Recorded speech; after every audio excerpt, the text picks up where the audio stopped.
నేడు పార్లమెంట్ సమావేశాలు 8వ రోజు జరగనున్నాయి. ఇవాళ కూడా ప్రశ్నాపత్రాల లీకేజీ నిరోధక బిల్లుపై చర్చ కొనసాగనుంది.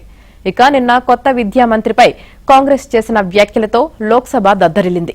ధర్మేంద్ర ప్రధాన్ రాజీనామా నేపథ్యంలో విద్యాశాఖను కేంద్ర మంత్రి ప్రహ్లాద్ జోషికి అప్పగించడంపై ఏఐసీసీ అగ్రనేతలు ప్రియాంక, రాహుల్ తీవ్ర విమర్శలు చేశారు.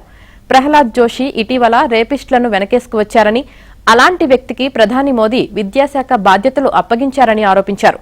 గతంలో బిల్కిస్ బానోపై అత్యాచారం కేసులో శిక్షపడిన దోషుల విడుదలపై ప్రహ్లాద్ జోషి ఓ ఇంటర్వ్యూలో మాట్లాడుతూ, విడుదల చట్టపరమైన ప్రక్రియ ప్రకారమే జరిగింది, అందులో తప్పేమీ లేదని భావిస్తున్నానని వ్యాఖ్యానించారు. ఆ వ్యాఖ్యలపై తాజాగా లోక్సభలో ప్రశ్నాపత్రాల లీకేజీ నిరోధక బిల్లుపై చర్చ సందర్భంగా ప్రియాంక, రాహుల్ వివాదం లేవనెత్తారు. ఈ వ్యాఖ్యలపై కేంద్ర మంత్రి ప్రహ్లాద్ జోషి, పార్లమెంటరీ వ్యవహారాల శాఖ మంత్రి కిరణ్ రిజిజు తీవ్ర అభ్యంతరం వ్యక్తం చేశారు. ఆమె ఆరోపణలను ఆధారాలతో నిరూపించాలని సవాల్ చేశారు.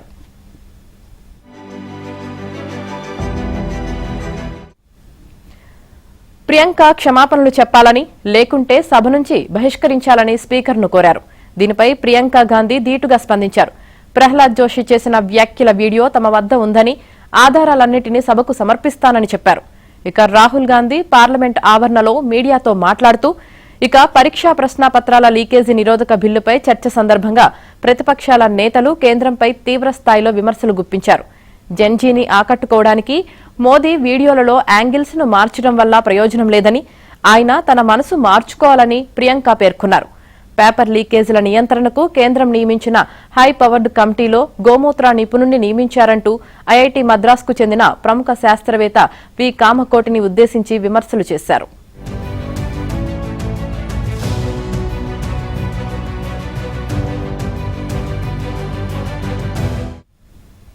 ఇక జెన్జీ ఉద్యమం, కాక్రోచ్లపై బీజేపీ ఎంపీ నటి కంగనా రనౌత్ వివాదాస్పద వ్యాఖ్యలు చేశారు.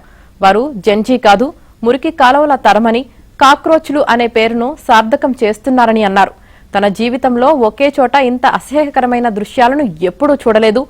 జెన్జీ నిరసనల నుంచి వచ్చిన రీల్స్ వాంతి వచ్చేలా ఉన్నాయన్నారు. అక్కడ చేరిన వారికి చదువు సంధ్యలు లేవని, వారు సంస్కారంతో పెరగలేదని, వారిని ఎవరు కంటున్నారో, ఎవరు పెంచుతున్నారో, ఎలా పెంచుతున్నారో అని విమర్శించారు కంగన. ఉద్యమంలో పాల్గొన్న హిందూ మహిళలు కూడా విదేశీ సంస్కృతి మోజులో పాడైపోయారని, డ్రగ్స్, మద్యం మత్తులో నిస్సిగ్గుగా జీవిస్తూ దానినే స్వేచ్ఛగా చెప్పుకుంటున్నారని మండిపడ్డారు. వారు గృహిణులుగా, భార్యలుగా ఉండటానికి కూడా పనికిరారన్నారు. వాళ్ల రీల్స్ లో అంత అసభ్యత, అశ్లీలం ఉందని, వాటిని చూసి తీవ్రంగా కలత చెందాను అంటూ కంగన పోస్టు పెట్టారు.